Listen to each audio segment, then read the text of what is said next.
Welcome to the show. It's your girl Sarah right here on Relax Radio, and I'm very excited to be here on this beautiful Monday morning because we're having a very important and even interesting conversation, if I put it that way, about burnout, about coping with burnout, and why exactly a lot of us are feeling burnt out during the past few months, right? And look, the answer to that is very simple. I don't need to explain it to you because we all know why exactly we're feeling this way. And obviously, it's none other than the pandemic that has been made us, or rather, that has made us feel this way, that has left us feeling this way. And you know what? That's okay because right here on the sunrise, I actually have a few steps in which you can actually make sure that you don't deal with burnout. I have some few steps that will help you understand and deal with burnout actually. Okay, so make sure you stay tuned because I'm going to give you some tips on how exactly to deal with burnout. Now, first things first, okay, how exactly or what exactly do we define as burnout, and how do you make sure that you don't go through those same things? Or even if you are going through it, how do you know if it's burnout or you're just tired, right? Now, that's obviously one of the main questions that I get, and one of the main questions that need to be answered as well. So, number one, what exactly is burnout? Now, burnout isn't actually recognized as a specific condition. However, a lot of the symptoms of burnout are in fact associated with overworking, right? So these are basically things like extreme exhaustion, insomnia, crippling self doubt, extreme despondency, and feeling what exactly is the point of everything, right? And look, that's a very fair thing to be feeling in the middle of a pandemic because a lot of us have been feeling that. What exactly is the point of this pandemic? What exactly is the point of me going to work and not really getting paid all that well, but also putting in so much of effort, putting in so much of work and commitment, and still feeling absolutely terrible, right? Which is what a lot of us have been feeling. So it's completely all right if you're feeling like that. It's okay, and I understand because I've been there as well, so don't worry. But what's important and what you need to keep in mind is that I'm here to actually tell you how exactly you can cope with burnout. What do you need to do to cope with burnout, and how exactly are you going to tell yourself, look, take that break that you need? Your body is giving you a message, take that break you need. So we will be talking about all of that, so make sure you stay tuned. Right now, what exactly causes burnout, right? Because obviously, if we're going to be talking about burnout, if we're going to be talking about why we go through burnout, we need to talk about what exactly causes burnout, right? So what exactly causes burnout? Now, chronic overwork, being consistently sleep deprived, and even being hyper stressed over a period of weeks or months do in fact cause burnout. So if you've been experiencing any of these symptoms, right, if you're feeling extremely exhausted, if you're getting irritated for a lot of things, or if you're just getting irritated by the fact that your coworker is, breathing really loudly, well, you might want to take a step back and think twice whether you actually have burnout or whether you're just annoyed because it's a Monday morning. So make sure you do that, right? So, if you're constantly feeling irritated, if you're feeling sleep deprived, if you're feeling if you feel like you have insomnia, or you do have insomnia actually, and you have so many deadlines to actually make sure you adjust to, deadlines you actually keep up with, but you don't feel energetic at all because of how stressed out you are, then I have not that great news for you. You're probably suffering from burnout, right? And why I'm telling you this is because if you are suffering from burnout, that means you need to take a break. You need to make sure that you're taking a break. You need to make sure that you're listening to your body, because your body knows what is best, right? And the reason your body is actually giving you the signs, the reason your body is telling you to take a break, is because your body knows if you don't take a break, something bad is really going to happen. you know so you need to take that break. You need to make sure that you're listening to your body, you're paying attention to your body, and you're taking that break. Because more often than not, what happens is we tend to think, look, our bodies are telling us something, but you know what, I'm going to be in denial about it, which is something I do a lot, right? And I know you do that too. So don't be in denial when your body is telling you you're not okay, that you need to take a break, because you really do need to take that break. Okay, so if you're feeling any of these symptoms, then really do take a break, because if not, given the fact that you're already not feeling that great about yourself, you're going to really break some of these connections that you have with your family, your friends, even with yourself, because you're not taking care of yourself. And here on the sunrise, we always tell you, you need to value yourself first. Self-care is important. Put yourself first, because if you don't put yourself first, then bad things are going to happen. Okay, and I'm not even joking when I say that. I know people, I have friends who've been in situations like that, and I know how much they have suffered because they didn't listen to their bodies, and I don't want that happening to you. Okay, so that's why I'm asking you to be safe. That's why I'm asking you to take care of yourself. So then we also spoke about, ways in which you can actually deal with burnout. What do you do if you're going through burnout? What do you need to cut out, and how exactly do you deal with it? Now, that's an interesting question and also an important question again, because, like I said, whatever it is that's burning you out is also burning out some of your capacity to actually form new bridges, right? So, like I said, think of yourself as being in the middle of a bridge, right? So one bridge is everything that you love, your job, your hobbies, everything. And this other bridge is this existential dread that you have because everything in your life is going wrong.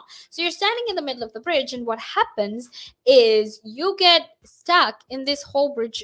So you're going towards this whole bridge of burnout, and what exactly happens is the bridge breaks, right? So the bridge that was there to take you back to everything that you love breaks, and you're stuck in that burnout. So that's what happens, right? Your body gets stuck in that burnout, your body gets stuck in that place, and then you can't get past that. You can't do what you had to do, and you can't focus on what you had to do. So you're going to lose touch with all of those things that you loved, regardless of whether it was your job or your hobbies or your family. You're going to lose touch with them, and that's not something anyone wants to go through, right? Now, make sure you stay tuned because we're going to head into a small break right now, and after that we will be back to keep talking about it.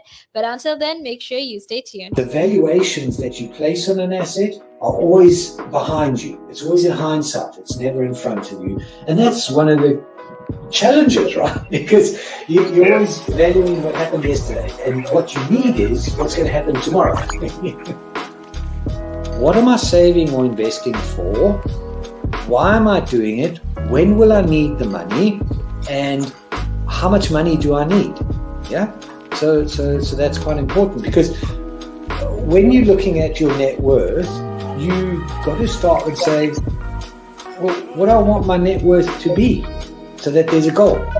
And then work backwards. How do I get there? And if I can start with £50 or $50 a week, if I save that every week, and you can go online and use calculators online. I don't have to teach you the maths behind it, but you can say, okay, and if I get a 3% return and I put this away for how long will it take to reach my goal? And that's called just this basic cash flow projection calculations. And it's what we use in financial planning all the time. What we say to clients is we say, okay, what is your goal? What is your objective? Where do you want to go to?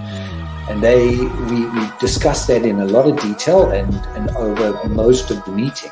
And then the rest of it is saying, okay, in your exact circumstances, with your risk profile, with how you feel about investments and pensions and taxes and where you are and who you work with, and your education level or your lack of education or how involved you want to be. There's a lot of variables that we take into account, and then we say, okay, here's a plan.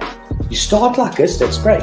And then we review it all the time. And we say, okay, we need to increase it, we're on track, we're not, this is what is happening. Because remember, when you're dealing with assets, the valuations that you place on an asset are always behind you. It's always in hindsight. It's never in front of you. And that's one of the challenges, right? Because you're always valuing what happened yesterday, and what you need is what's going to happen tomorrow. So that's a struggle. Yeah. So there are strategies everywhere from £50 a week up to £100 million,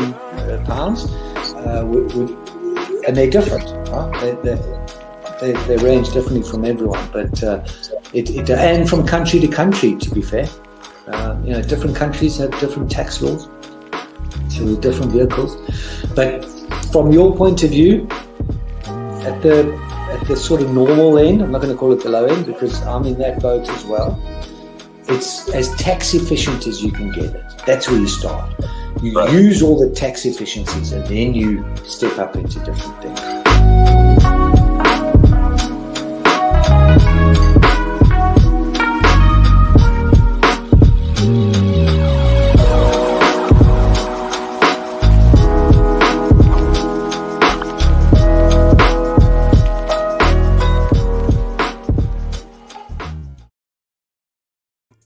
welcome back to the show. It's your girl Sarah right here on Relax Radio, and I'm here on this beautiful Monday morning because I have a lot of interesting information to be sharing with you to make sure that you are aware about everything that you're going through, to make sure that you're aware of you going through burnout and why exactly you need to take that decision and why exactly you need to change to make sure that you don't go through burnout. Okay, so make sure you stay tuned because we're going to be having an interesting conversation. I'm going to give you tips on what you need to do and how exactly you can change your way, change your ways, change the things that you do to make sure that you don't go through burnout, and what you need to do if you are going through burnout as well. So make sure you stay tuned because I will be sharing all of that.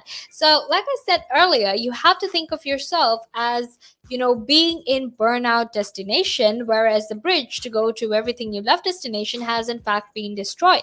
So, like I said, when this bridge is destroyed, you are going to lose touch with everything that you loved. You're going to lose touch with everything that you used to enjoy.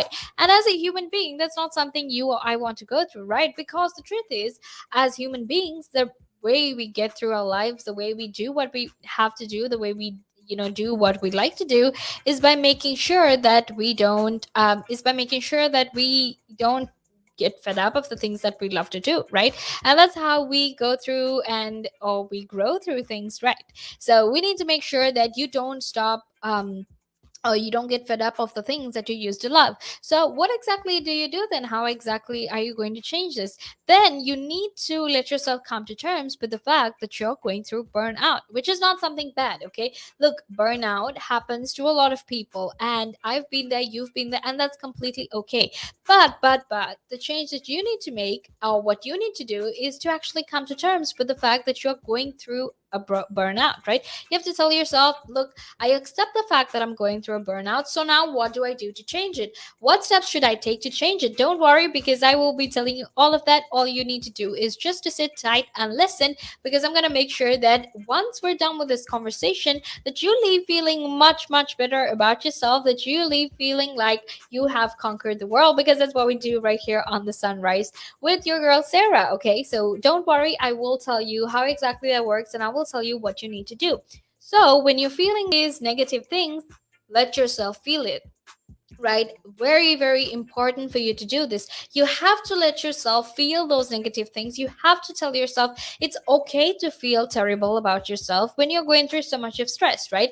Don't ever make yourself feel guilty, or don't ever tell yourself that, look, don't feel these negative things, because the more you bottle it up, the more you try to deny the fact that you're going through burnout, the worse it's going to get for you. So the first thing you need to do is you have to come to terms with it and tell yourself, look, it's okay that I'm going through those things, but what can I do to change them? Now, this is where the change happens, right? This is the most important step, because this is where the change happens. Okay, you have to then start telling yourself, it's okay that I'm going through these feelings, but now, while I am coming to terms with these terrible feelings that I'm going through, I'm going to think of ways in which I can make use of this space, this existential gap that I'm feeling within myself, right? So what exactly would you do if you're feeling this gap between, what you want to do and what you're actually doing?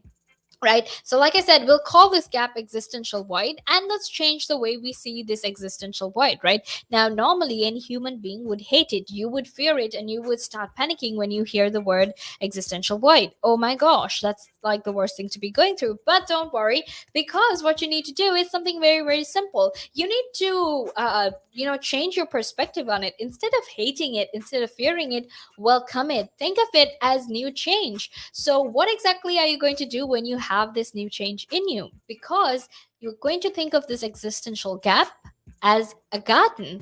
And what would you do with a garden? You would make it beautiful, right? You would grow beautiful plants in it. So that's what you're going to do with this as well. Think of this gap that exists within yourself. Think of this existential void as a beautiful garden that you're going to grow different plants in. And these different plants could be different things that you used to like, or different things that you like, right? For example, painting, meeting your friends, painting, cooking, whatever it is that you love to do. Make sure you grow those plants, right? So the moment you feel these negative feelings coming back to you, instead of scrolling down your phone, turning on the TV, turning on your laptop, and doing more work, what you're going to do is you're going to sit down Tell yourself it's okay to go through these feelings. Tell yourself it's okay to feel these things. And then what you're going to do is you're going to get in touch with these feelings. And then you're going to tell yourself, okay, right now I'm feeling bad. So I'm going to let myself feel it. But also, what I'm going to do at the same time is go back to all of those things that I used to love doing. For example, like painting, right? Go paint if you're feeling terrible, because it's definitely going to help you, because then you're going to feel a sense of worth, your sense of worth. You're going to feel like your life means something, right? Because you're doing things that you enjoy, right? And as humans, it's completely normal to burn out. It happens to a lot of us all of the time, most of the time. And during the pandemic, given how stressed out we have been during the pandemic, it's completely fine if you're feeling that way. Don't worry, okay? Because, like I said, I told you by the end of this conversation, you would be feeling much better about yourself, and you would be feeling amazing about the things that you're doing as well. And I really, really hope I did that, right? Because, the sunrise is all about positivity. I want to make sure you have a beautiful Monday morning. I want to make sure that you feel so much better by the end of this conversation, and I hope you have. So if you have any questions, thoughts, make sure to text me on 078 But I have to head out of here. But don't worry, because I will be back in a few minutes to keep talking to you about grief, and how exactly there's a new artist in the UK who's handling grief in a very, very creative way. And that's a lot of positivity for you on a Monday morning. So make sure you stay tuned.